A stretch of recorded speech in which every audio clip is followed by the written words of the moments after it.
In today's video, I'm going to teach you how to change password in Foodpanda.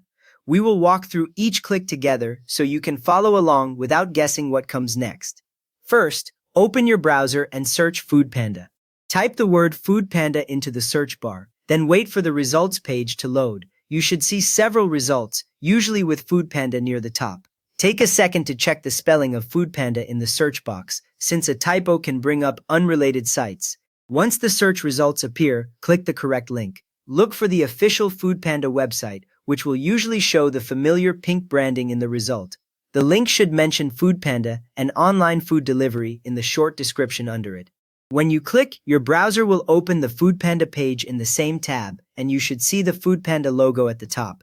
Now, on the Foodpanda site, click Login. You will usually find the Login option at the top right corner of the page. When you click it, a login window or page appears asking for your email address and password or other sign-in method. Go ahead and log in with your usual details so that Foodpanda can load your personal account. Once you are logged in, you should see your name or an account icon instead of the login button. After you are logged in, tap on your name or view profile right at the top of the menu. This is usually near the top right, and a small menu may open when you click your name. Choose View Profile if it appears, and Foodpanda will take you to your account profile page.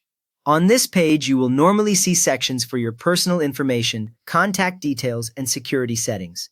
A quick check is that your email address or phone number appears somewhere near the top of this screen.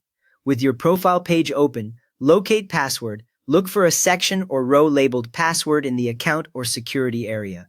It may show a series of dots instead of your actual password, which is normal for security. Some layouts show a small edit option or button next to password. Finding this section is the key, because this is where Foodpanda lets you change your login details without leaving the profile page.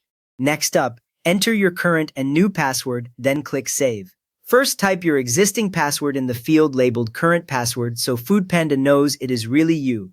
Then type your new password in the New Password box and retype it in the confirmation box if there is one. Make sure you remember the new password since you will use it the next time you log in. When you click Save, the page will usually refresh or show a short success message near the top, confirming that your Foodpanda password has been updated. You have now changed your Foodpanda password through your profile settings, keeping your account more secure. If this helped you lock down your account, a quick thumbs up really helps others find it, and you can subscribe if you want more simple walkthroughs like this.